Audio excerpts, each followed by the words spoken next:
Hello my friends, this is the third episode of my work with Zvezda Tigr-M, and this is how it will look like when we finish this project today, but from the beginning.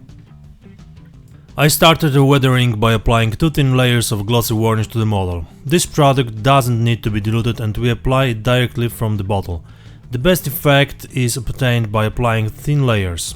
The producer recommends 24 hours to obtain full hardness and resistance, but from my experience I know that the work can be started much faster. Interestingly, the UV filter protects the model against the harmful effects of sunlight and external factors on the paint coatings to which they have been applied, so that the models after years of standing on the shelf don't darken, turn yellow or fade and still enjoy the eye. This varnish can be applied to all types of paint. For the model I used a black-brown wash with a thinner which I applied with a small brush. Of course, first of all I tried to put the product in the right places, emphasizing the shape of the model, but as you will see in a moment, I also used it for general staining and making stains. The whole process is obviously a very subjective approach. You can make perfect wash by applying it to the places where we want it to appear, but my philosophy is a bit different because I always try to use modeling chemistry as much as possible. And perhaps more importantly, I like dirty vehicles, exactly as you can see in the pictures. Currently it can be seen very well in the photos from Ukraine, where with good quality pics we can observe very interesting effects that appear on vehicles used in combat. And even if some effects disappears under the next one, which you will see in the moment, it's worth doing it even to a minimal extent, because there will be always a place which will show the previous work we did on the surface.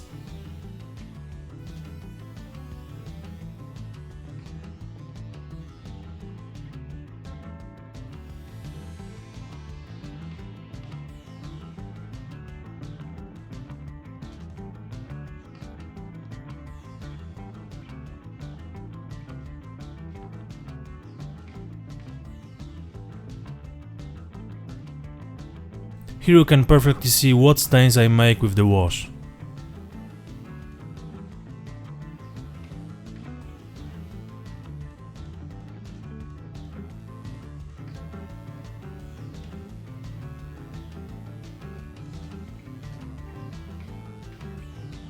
To add a bit of discoloration to camo colors, I used my worn out oil paints. In general, I have them for several years and during this time the oil has already leaked out, so I don't put them on cardboard but paint almost directly from the tube. As you can see, the application is done in random places so as to change the shade here and there without much effort. Of course, I have in mind that there will be even more effects, so there is no need to exaggerate.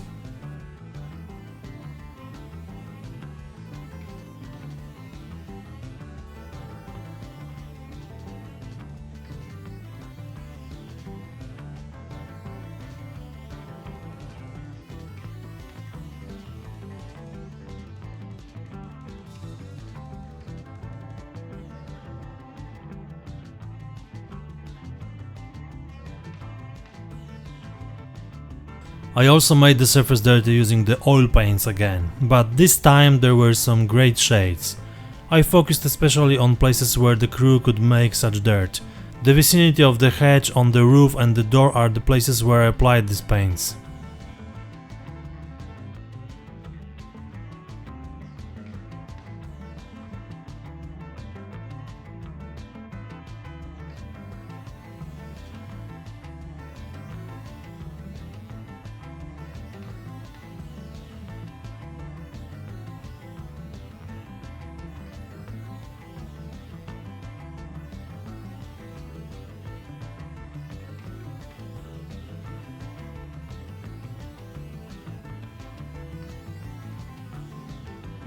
You probably noticed that the towing cable is removed from the hooks, but I wanted to mark this place that it was transporting here.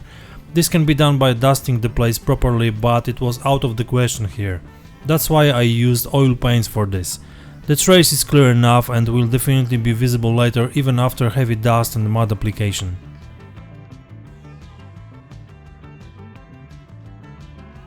A bit of scratching won't be a problem. This time I use a drafting fine liner to paint them.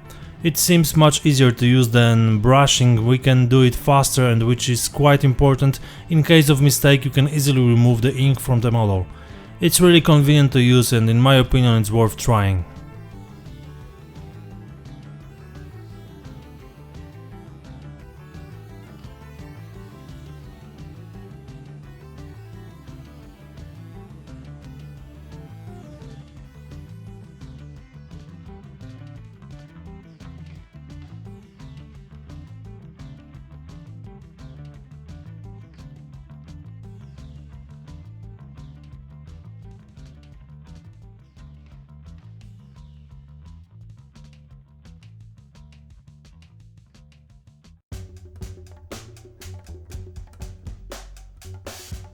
We start dusting the vehicle, which is what I like the most and what reflects the proper look of the model if you want to make it based on the war zone. The basis for the dust will be dirty dust weathering paint, which here is grey-brown. It's acrylic paint which is pipetted directly from the bottle and put on the model. This can be done with a brush or airbrush, but it's more efficient to use mechanical tools. The number of layers depends on our needs, but in my experience a minimum of 2 are needed if the model should look appropriate.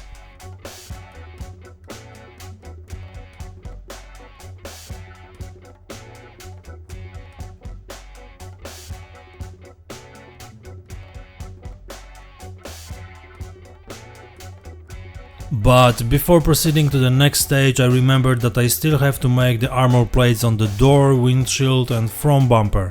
Of course you can do it later, it all depends on what effects you want to achieve. I know it's a cliched phrase, but that's how it works.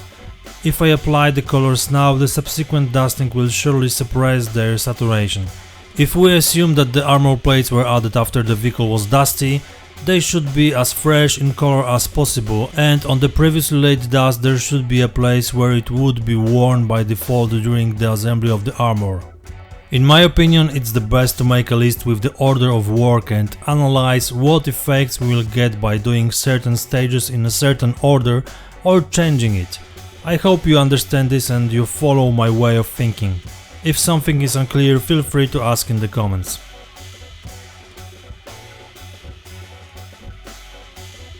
As you remember, the starting color was brown. Now using weathering paints I create irregular stains of dark and light rust. Quick drying with accelerator and then I apply some contrasting light grey paint. Then I apply particles of pigment, here also dark and light rust. I roll them with cotton buds to better adhere to the surface. The edges are stained with dark oil paint, exactly the same paint I used for the dirt effects.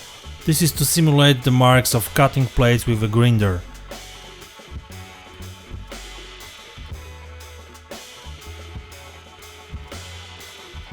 A pencil will refresh the silver color on the screws and on the edges. Additionally, a few even lines with a pencil are intended to look like unused auxiliary drawings. I guess that's what I can call it.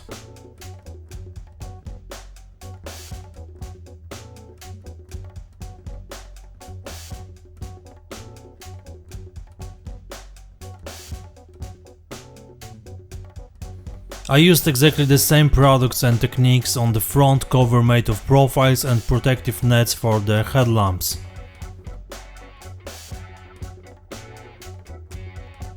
Now it's time for pigmentation. My proven mixture of several pigments that I prepared some time ago will be perfect to make dust on this model.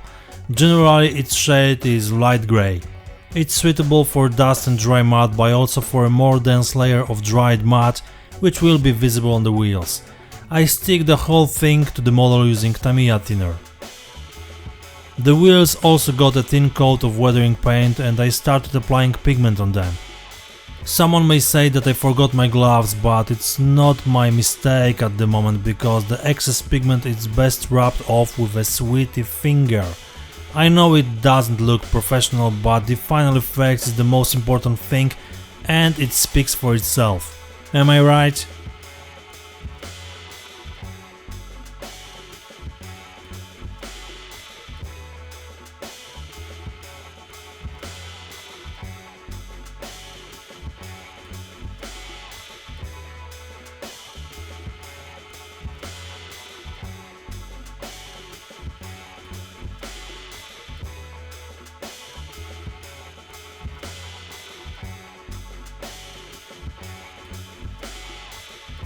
After gluing the wheels to the model, I started to add dust to the sides of the vehicle and to the horizontal surfaces, mainly on the roof and bonnet. This white and soft brush is perfect for this. Note that some surfaces haven't received pigment at all, and their task is to build a contrast on the model which will significantly emphasize its shape and color.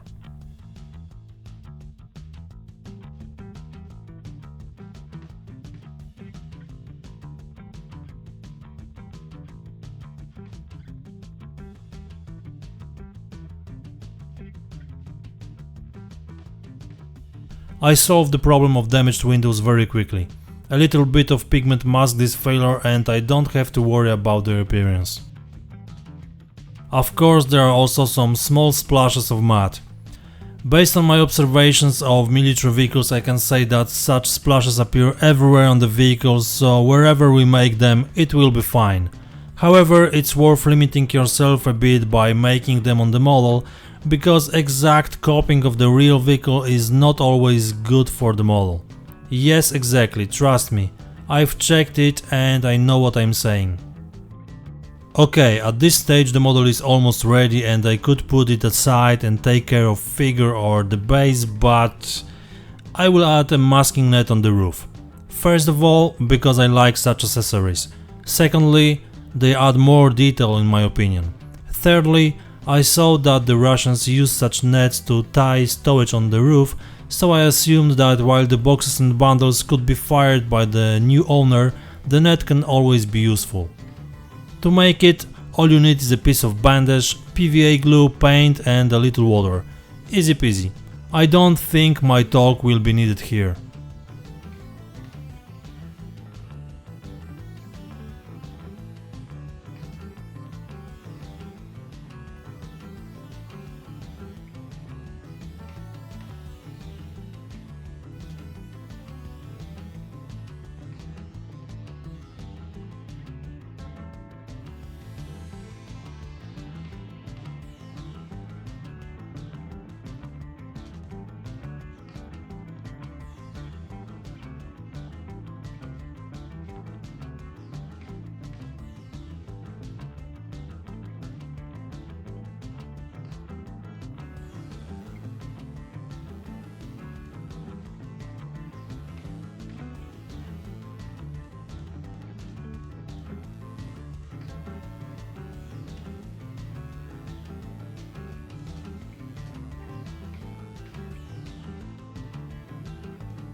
Well, the net is secured with diluted glue, so now I just wait until it's completely dry. If you use car air fresheners hang under the mirror, then before you throw it away, have a good look at what string it hangs on. This one here is an example of what I'm talking about. And at the beginning it was pink, but now it looks great. And of course the chain mustn't be missing on my model. This piece is from the AK interactive set. To put it on the bumper you need two tweezers because they work best when maneuvering the chain between the elements of the model. The fingers, however, are too thick to easily intertwine the chain. And if you still have to record it and it should look quite good, you definitely need to use the right tools. I stuck the hole with the pigment cement. A small drop in the points of contact with the model is enough for it to hold well.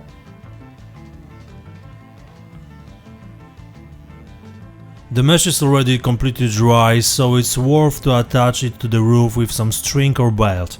To soften the folds you just need to moisten the mesh a little and it becomes elastic. I hope it's clear why to make it.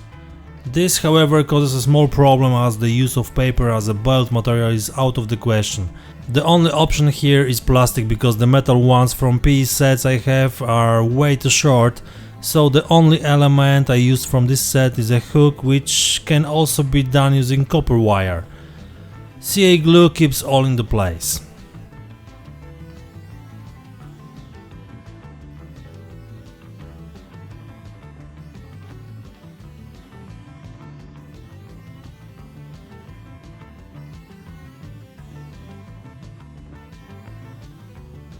Orange is perfect for the color of the belt. It stands out well against the grey mesh background and brings some civilian style to the model.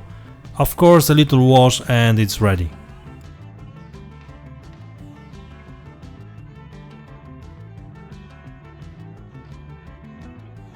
I'm not a figure painter. Once again, I want you to know this when you see me painting a figure. This is definitely not an element that I would like to brag out, but I think I do it on a sufficient level to present my puppets next to the models.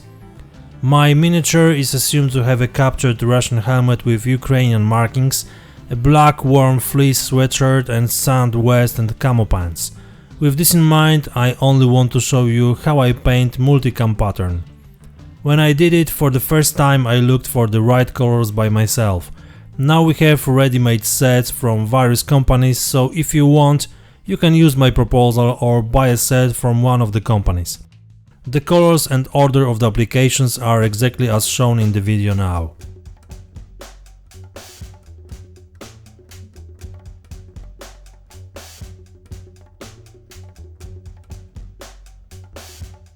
Having a free moment, I would like to thank my patrons and invite you to become one as well. These are really great people, thanks to whom I can see that there is a chance to do what I love to the end of the world and one day longer. Thank you so much, guys. If you are wondering whether it's worth joining this company, I can assure you that it's worth it. This way you can get access to frequent uploads straight from my workbench, early access to videos without advertising and other benefits. Think about whether you can spare a few dollars to support me. If so, thank you in advance, and if not, I suggest that you should think again. Please check the link in the description or at the end of the film and see what you can get at each level.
Finally, a bit of wash, quick drying with accelerator, matte varnish and application of pigment to make the soldier look the right way.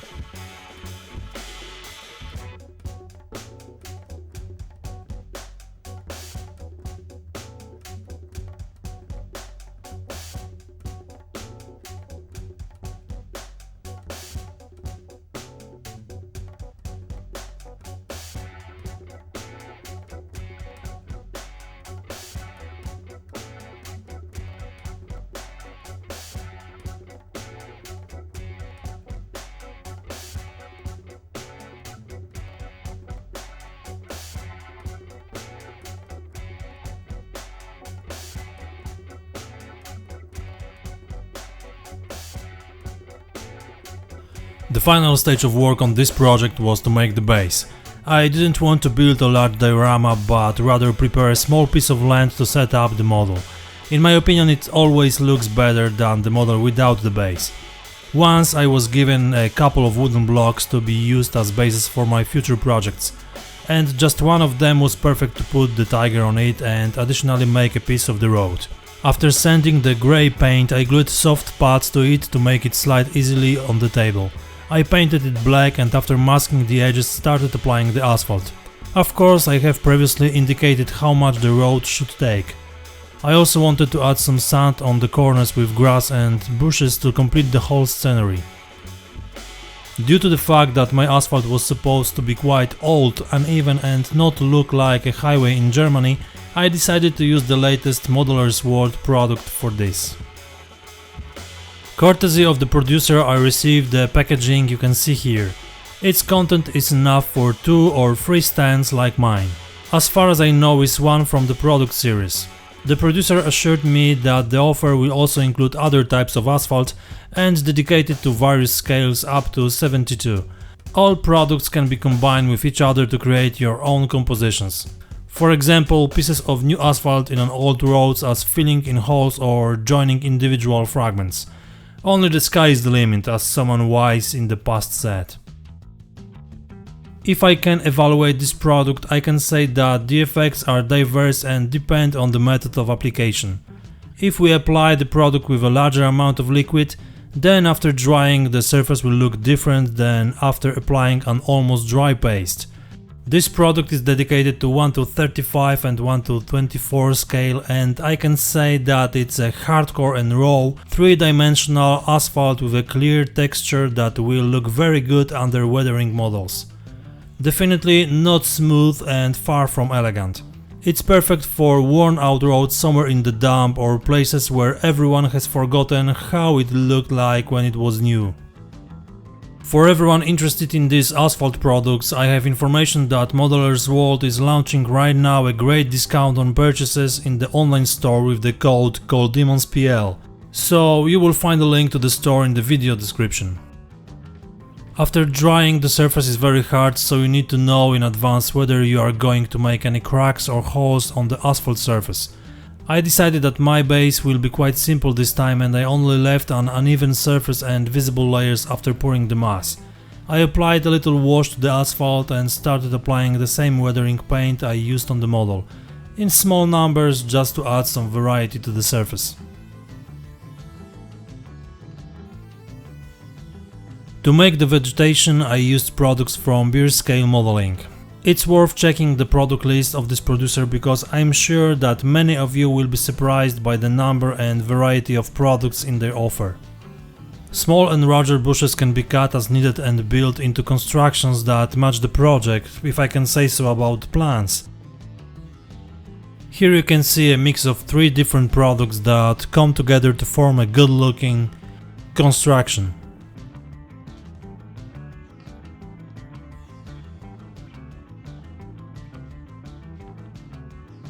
Tufts of grass are ready to stick on the surface of the stand thanks to the adhesive on the bottom. As you can see, their use is very simple and convenient and the effect is very realistic. Highly recommended.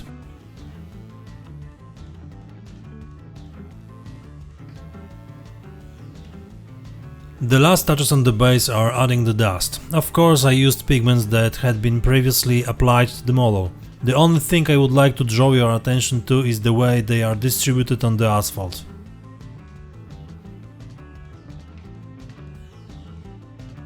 Sweaty fingers will also be useful to do the job. Both the model and the figure will be mounted on bolts, 2 wooden for the wheels and metal for the soldier's shoe. It seems more reliable to me than sticking models directly to the surface of the stand. Here I don't have to stick them, and if the model is sent to a collector, I can safely pack all the elements separately. The project is finished. This time 3 episodes were enough to show all the work I did on the model and the base. I am really happy with the effect and I hope you like it too. Please let me know what do you think about it. Feel free to leave your comments below, and if you like my channel, don't forget to subscribe. As I said before, you can also be my patron and have access to top secret content that only appears there. Thanks for watching, that's all for today, see you all in the next video, cheers!